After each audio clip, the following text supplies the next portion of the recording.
Welcome. Good evening. It's so good to see you all here. I'm Ellen Teeter. I'm the Executive Director of the Florida State Oriental Medical Association. I'll be introducing you to some people in a minute, but first, in case you're not familiar with Zoom, which I can't imagine, but it is possible, I just want to go over some things for tonight. We can open up at the end for some live questions. You don't have to show your face, but you could use your voice if you want. But in the meantime, up or down, depending on your configuration, there's a Q&A button, and we'll be using that if you have questions during the presentation. We will have a question and answer period at the end. There's also a chat box. It says chat. There's two little bubbles over the Q&A and just one with the chat, and you can use that to talk to everybody. I recognize all the names I see so far, so welcome to all of you. And if you want to say hey, I'm going to say hey to you guys. So, and we have with us tonight your FSOMA president, David Bibby. And he and I are going to be sharing news and information, both news about the profession, news about kind of what's happening in other parts of the country, and some upcoming FSOMA events. So I hope you enjoy it. First off, I want to announce that we have a new board member. Omar Hay was invited by the board of directors to fill an empty seat. He will serve until November, when he will have to run for election, or someone else can run to replace him. Demita Hartz joined us this November. Gretchen, Hongjen, Joshua, Raphael, Jennifer, and David have all been with the board a number of years. So we want to welcome Omar. He's going to be chairing the membership committee. So without further ado, I would like to invite David to show his lovely face, and we can get started on the first slide. Let's see. Let me text him real quick. I'm sure he's there. I apologize. I just had it minimized. Good evening, everybody. Thank you for the nice introduction, Ellen. We're going to start with a slide here.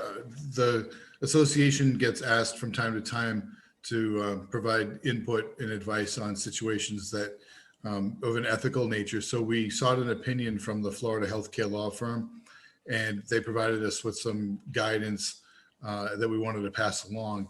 And so I'll read from the slide, and that when faced with an ethical issue, whether it's in regards to your own practice or other practitioners' practice, it's okay to seek guidance in a confidential manner. And many providers are faced with ethical dilemmas and typically will overlook them as not to ruffle feathers, but at times reporting the dilemma might be required.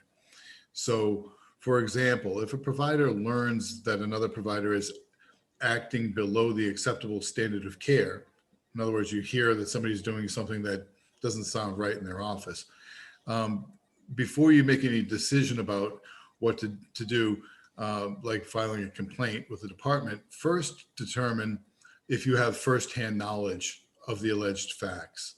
And sometimes, you get information from a patient about what's happening in another office, or you hear through the grapevine. First, you want to establish, though, if you have firsthand knowledge, this is something that you saw yourself, and that you have firsthand knowledge of the alleged acts. And if not, you might not have to take any action. If a patient with firsthand knowledge is asking for advice, then advising that patient to seek guidance from the Department of Health is likely your only required act. And that's just steering somebody else to ask for more guidance. On the other hand, if the practitioner has firsthand knowledge of another practitioner's failure to practice within the accepted standards of care, then not only is it the right thing to do by reporting it, but you also have a legal requirement under Florida law to do that. So I hope that helps with clarifying this question, because it does come up from time to time when people hear certain things or they think they see certain things as to, you know, what they do, how to proceed and what to do next. Yeah, I've had a couple of issues before. I had a patient actually call me complaining about a practitioner that wasn't wearing a mask. This was early in COVID. And I referred her to the Department of Health because she had a conflict with the acupuncturist about wearing one. And in the most recent example, a patient had told a acupuncturist that they were going to another place and they were needling through their clothes. So that was something that was secondhand, and we couldn't, you know, there was no action needed. It wasn't firsthand knowledge unless the patient was willing to complain. So, and you know, that's something a lot of what I've found over the years is patients don't tend to want to do. So, okay. I asked David to recap this. So we wanted to revisit this question of the ADA complaints about website accessibility violations and just lean in on this question a little bit. There is feedback since the beginning of the year now that several dozen acupuncturists in California specifically, but there are other examples in other parts of the country who have been sued. Essentially, they've been received letters of complaint and or they're parties to a lawsuit for violating Title III of the ADA law protecting Americans with disabilities. And just to, you know, you'll see maybe some more information about this in literature or in chat rooms and talks under the compliance requirements for the ADA. Websites are supposed to conform to website accessibility and have tools that allow people with vision and other disabilities to be able to navigate and interpret the content on websites in a way that provides equal access. And so since 2016, there's been an increasing number of lawsuits, mostly affecting retailers, but it's trickled down into the healthcare industry. So it's an area where you can, you know, seek some additional training or education on. If you have questions, you can reach out. In the past, I would say it's not new for us to have questions about ADA lawsuits. In South Florida several years ago, there were a couple of acupuncturists, at least one, I think, and some other providers who were being sued, but not for this reason. Had nothing to do with their website accessibility. It had to do with questions on their intake form that an individual felt had violated their privacy rights under the anti-discriminatory privileges. And so they attempted to serve them with a lawsuit. The providers challenged the validity, the merits of that case, and a judge did dismiss it in Florida. Again, I'd like to just separate the issues. It had nothing to do with their websites. It had everything to do with some of the formatting and questions on their new patient forms. And so which had nothing wrong, but right, again, yeah. it's sometimes these are subjective things, and that's what the courts are for. Somebody feels like it's an inappropriate question, and you know their instincts are to sue. So they have their opportunity to do that, and the courts in this case just simply said it had no merit. It didn't apply under the law, or at least not under the whatever reason they brought the suit forward. And so last, I think Ellen had included a note here about a Netflix documentary that, interestingly enough, it's called Crip Camp, and it gives an interesting history to the birth of the ADA, the Americans with Disabilities Act movement, and its roots in 60s culture and counterculture through the eyes of a summer camp program for disabled kids. And it's certainly it's worth a look if anybody's curious about sort of the nexus and the how this country started moving in a progressive direction to provide accessibility tools and access for people with disabilities. It's a good look. Thanks, Ellen. And for those of us of a certain age, it's kind of a blast from the past. So, all right. And also we have FSOMA YouTube. David did a webinar on ADA and the websites, and that's the link. I'll put that in the chat in a few minutes. So. Oh, thanks, Ellen. Yeah, I'm sorry. It was right there, but I didn't read it. Nope, that's all right. All right, so I wanted to recap the advocacy campaign. We just had Acupuncture Education Day this week, and unfortunately, it seems like it's harder and harder, and especially this year with COVID and trying to Zoom to get in to see the legislators. We did have 3 meetings that got booked this week. But a number had trouble. So we're going to work and see if those people can still get in. We're going to get the lobbyist involved in getting appointments. But we had sent out a legislative booklet to all the legislators, to all 160 Florida senator and representatives. And it was a very good booklet with cost savings research, efficacy research, and also all the places that we're being used now, the VA, Medicare Advantage plans, Medicaid, and even federal Medicare. So it was a great book that's available on the legislative page. If you're having trouble finding that, let me know. For talking points. The second quarter, we're going to be sending out instructions to members on how you can make a virtual patient video testimonial. What questions to ask, kind of how to set it up, to lighting considerations. You can do it on your cell phone if you have a smartphone. And we're going to have a website where we can post them, probably actually a YouTube channel. But then in the third quarter, we hope you'll visit your legislators in the home district. And that is a much easier thing to get a visit on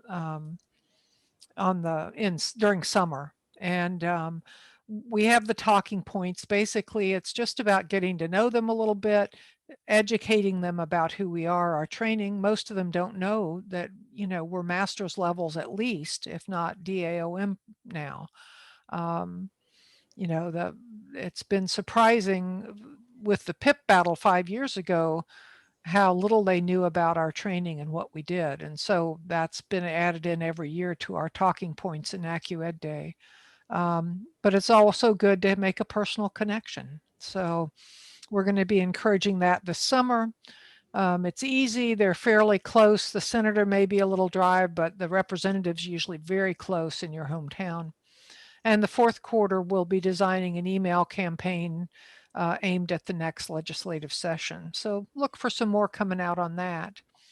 The ASNI, the Acupuncture Society of New York, and FSOMA have teamed up with a social media campaign.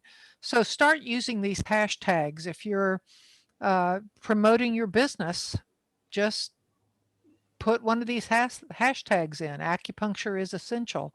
Pain doesn't pause. These are some good tags to get out there in the culture. And I'm going to let David talk about legislative update. Thanks, Ellen. So we had a meeting with our government relations partner, Corinne Mixon, and she brought us up to speed on two bills that are looking to reevaluate the insurance program here in Florida for automobiles. And the Senate version is designed to do away with PIP, replacing it with a bodily injury system. And bodily injury basically eliminates the reserve account that they have for PIP in the classic style, and then it's more of what they call a tort type plan, where if somebody's injured or property is damaged and things like this, it's handled through hiring an attorney, and it's handled through civil court. There is an emergency fund that is left as part of PIP, which was going to be reduced to $5,000, and it's designed specifically for emergency care. Somebody that needs to be transported from an auto accident, or somebody that accepts an ambulance ride and goes to an emergency room for evaluation. That, to me, the 5,000 is meant to cover emergency expenses in those areas. And with the expectation that private health insurance, which is mandated at this point, would cover the balance of the health insurance costs. The House version of the same bill allows for more money for medical expenses. It does not limit it to just the ER and medical doctors. There's a little bit more flexibility in how those dollars might be spent. But again, it's an overhaul and a move away from PIP. But at this point, I think they're looking at not scrapping it entirely because they feel like there's some gap money there that they want to have available to motorists as well as facilities that maybe treat them if they're injured. And so we'll keep an eye on this. And FSOMA is working to include acupuncture in the proposed liability bills, which would protect us from frivolous lawsuits resulting from COVID-19. This is separate legislative language. It's a separate bill. It's unrelated to the insurance bills above. And this is part of the Governor DeSantis's project going back to last summer, where there's been some discussion about hospitals, medical providers of every stripe, including acupuncturists, who chose to continue to see patients during an emergency and crisis, is that we would not have liability for a period of, I think it's up to 2 years at this point, for individuals who may have contracted COVID along the way, who are patients of ours or family of patients of ours, or people who would otherwise come in contact with our practices, who would then turn around and make us a defendant in that case. So the bill is designed to protect businesses from individuals pointing the finger and saying, I got COVID and I got it there. And so it's an important legislative protective language that would include acupuncturists. And there's a pretty good appetite for this bill to move, both in the House and the Senate. So we'll keep you up to speed on that as well. Yeah, I thought an interesting point Corinne made at the meeting was that the legislature with Obamacare thinks that medical insurance should take care of any medical bills from auto accidents and not the auto insurance, which is an interesting attitude, but that's made it harder to get more money in that system. But just a quick, I mean, that's the casualty insurance company speaking. They're saying, you know, we're primarily responsible for damages, just like your home insurance or something like this. And so they want to tease out what is medical care and what is casualty, you know, in terms of expense. So the push is coming from inside the insurance industry. Casualty companies are trying to divorce themselves from having all of these, you know, incurred, you know, paying medical bills, when they really want to pay, you know, automobile insurance should be about replacing your automobile or a fender or somebody's fence or mailbox or something like that. And yeah, I'm sure they saw it as a real opportunity when there was mandated coverage, because then what they perceived as this gap in maybe people were insured, maybe they weren't, and that they had some liability there. It's if people are following the law, and they're probably saying, you know, everybody should be, then they can wash their hands of it. It's an interesting wrinkle. I agree. Yeah. Okay. This is, Mayway put out a note about this, and it's just good to remind us. Any products marked with CI brand or Lanzhou Foki Group brand being in the sold here are fraudulent. They're deceptive products, and they're distributed by a different company. Mayway is the only product supplier of the true Lanzhou pharmaceutical products. So it is an interesting problem in our profession with, you know, are you getting the real thing? Or are you getting a fake? And it's always good to go with a reputable distributor. So I mean, just counterfeit drugs is a billion-dollar business in throughout healthcare. Yeah. So it's not unique to us, but yeah. Okay, FSOMA.org, the well-being page. Let me pull this up real quick. I should have had it queued up. We've created, a lot of the professional organizations have it, and we had Demita Hartz, our new board member, was very interested in working on this.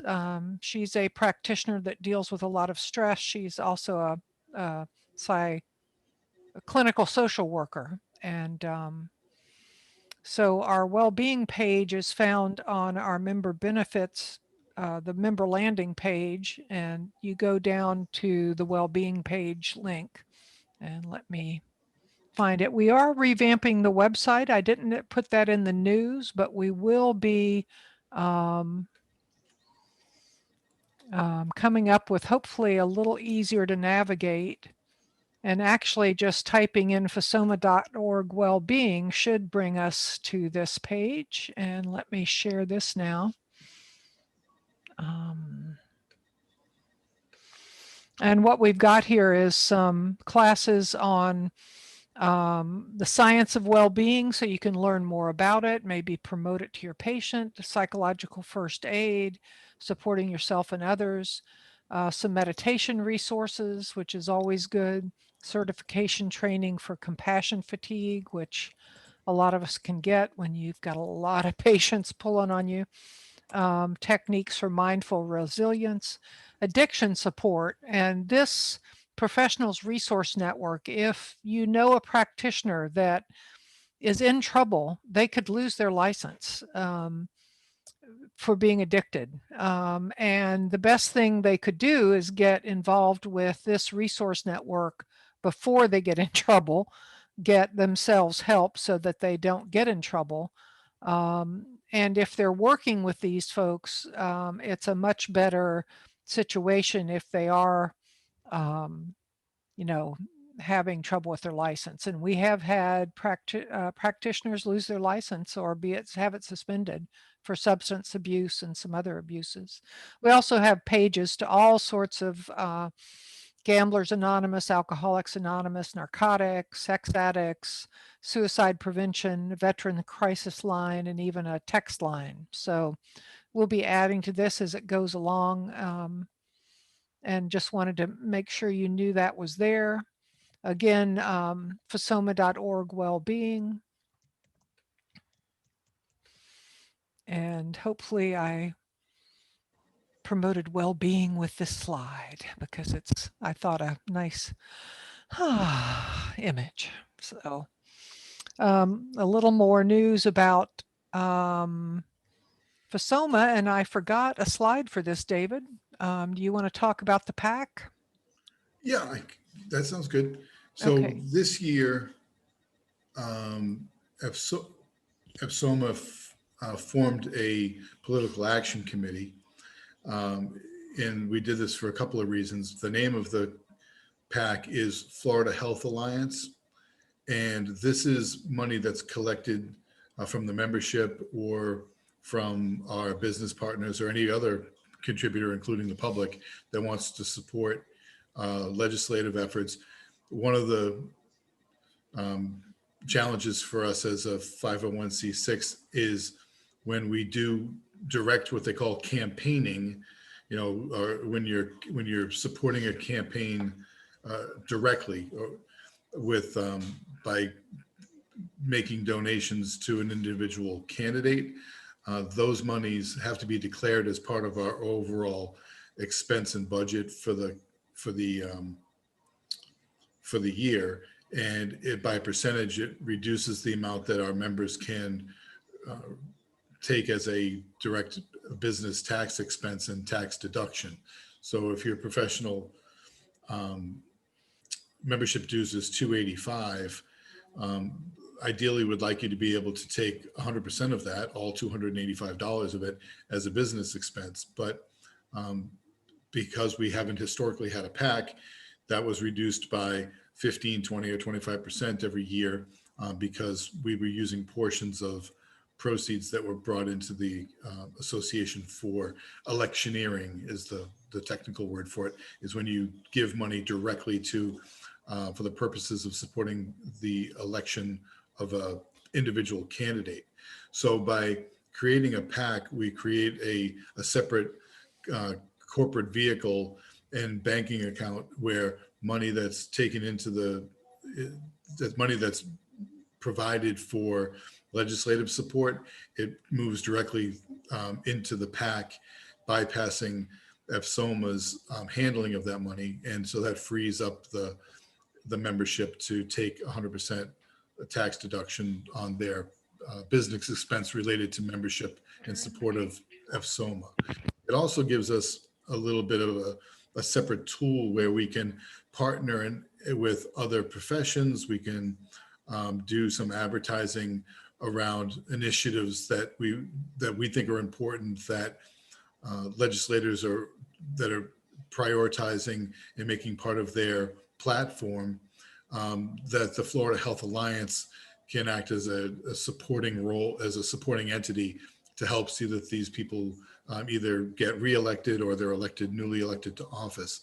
So it's exciting. The association's been formed and operating for decades without the PAC, but it has been something that's been part of a discussion for at least 10 years. And I think that now is a good time as any for us to form the PAC. So I wanted you to be familiar with the name of it, the Florida Health Alliance PAC, and we'll share more news, later in the year about various projects that we want to try to raise money for, that's designed to support political activities for re-election. But we'll be doing it outside of our standard way of doing that through the association. Thank you, David. I don't see questions yet.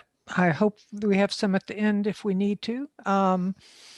We are holding a live conference this year. We're back. We're planning to be at the Western Fort Lauderdale Beach Resort and August 13th through 15th. I'm working to get the website up and going. I'm hoping by the first week in March, we'll have that ready. We are planning on 3 tracks of classes, and at the moment, one track will be streamed live, virtual live, just to try to help out people that are still not comfortable.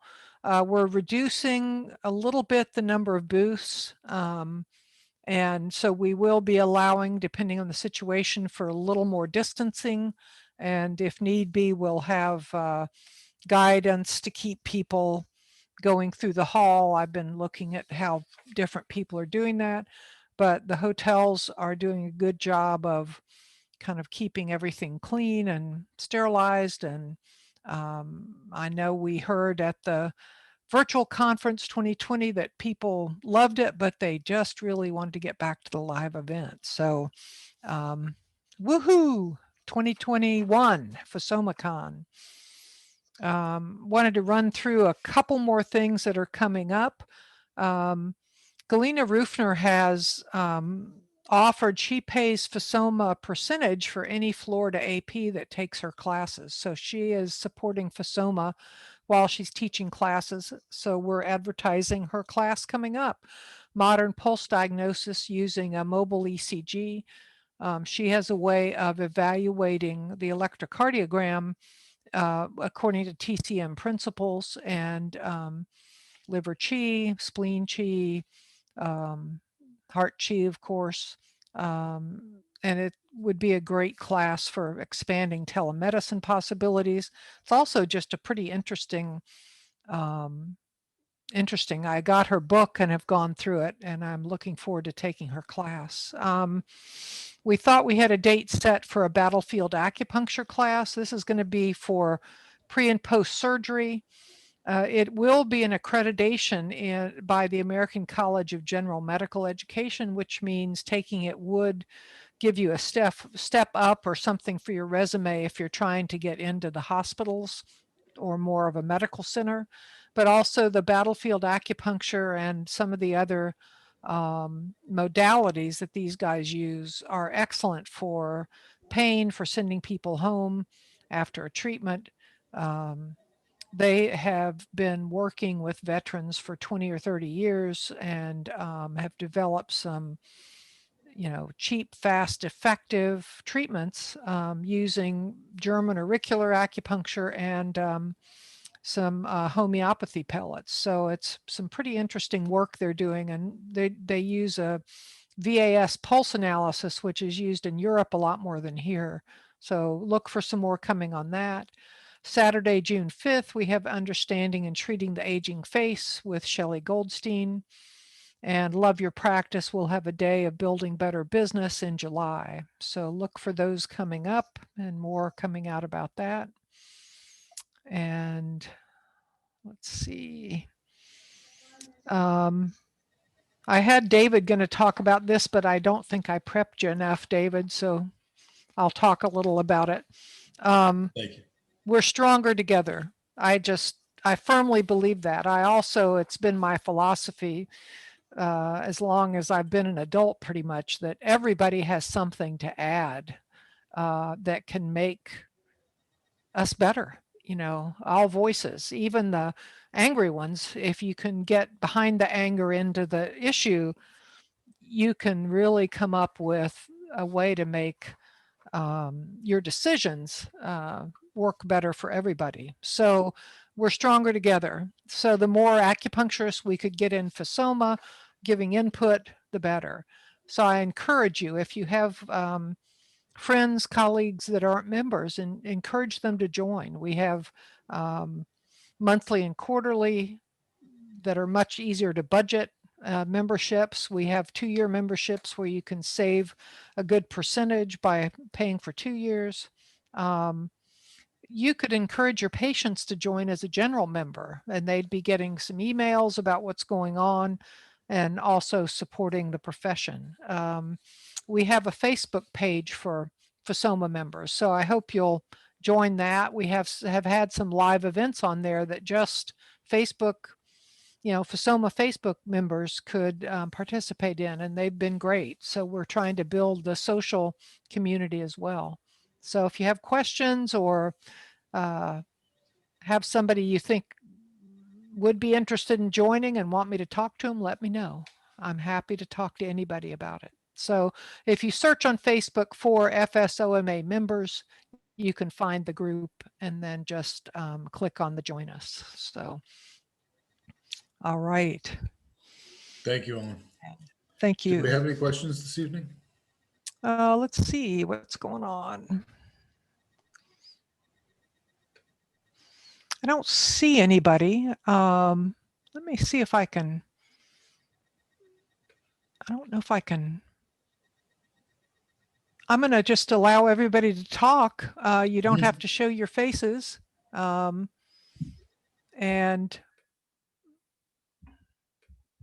let's see. You might have to unmute yourself. Let's see. It's just exciting to see all these familiar names. Nancy Kirsch, Michelle Perkins, Esteban Ortega, Dickie Walls. Dickie was one of our AccuEd Day visitors. He had a visit this week. Thanks, Dickie. Deborah Grubb, Lisa Forsyth, Amy Galvin. We really appreciate you guys being here and joining us. So if you unmute yourself, you should be able to talk. And I do have one question that came in. I have the NCCAOM COVID-19 release form. I thought that protected me from being sued. David, do you have a... I would agree that if you have like NCCAOM provided one, the state association did what we call a waiver of liability as well. I think what the governor is trying to do with that legislation is provide an extra layer of protection that, in the event that, let's say the Oh, David, we lost you.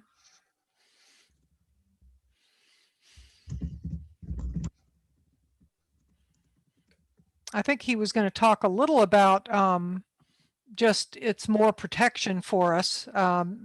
Anybody can sue you for anything, even if you have something signed. So having a law that does that adds more to that as well, would help. I don't know what happened. He's dropped off, so hopefully he can jump back on in a minute. So any other questions about classes, the conference, the ADA? David also did a HIPAA compliant workshop a couple of weeks ago. Does everybody know about the FSOMA YouTube channel? If you can answer me on the chat and let me know. I just wonder if people can know about that. Looks like his battery gave out, and it's going to take him a minute to get back on. So yeah, just let me know in the chat if you're familiar with the FSOMA YouTube channel. We've got a lot of classes up there, and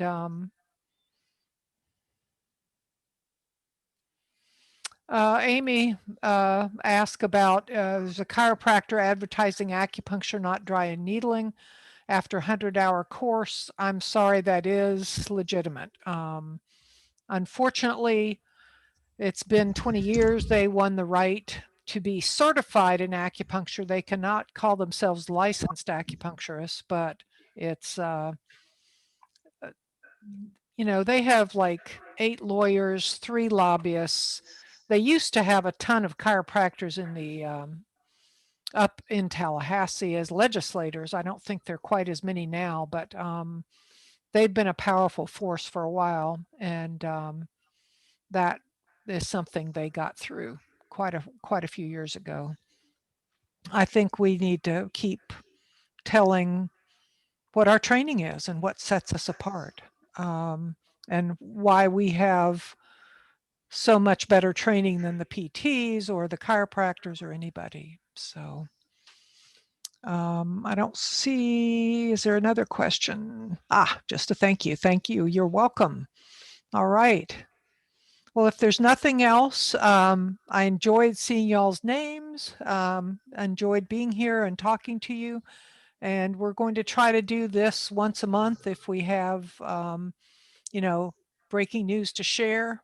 We are kind of repeating what we put out in our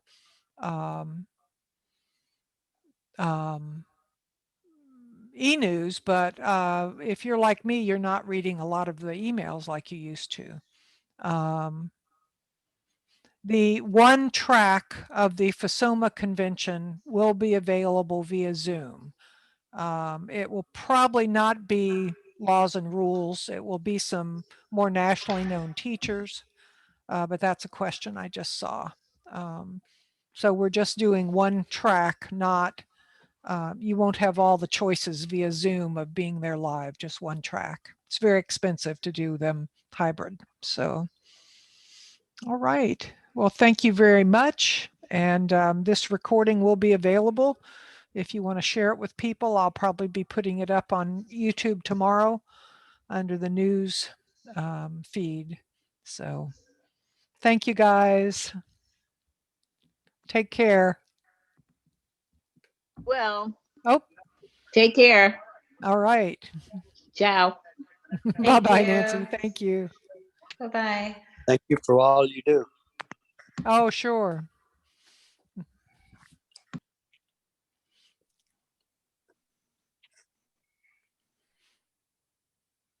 Thank you, Lisa.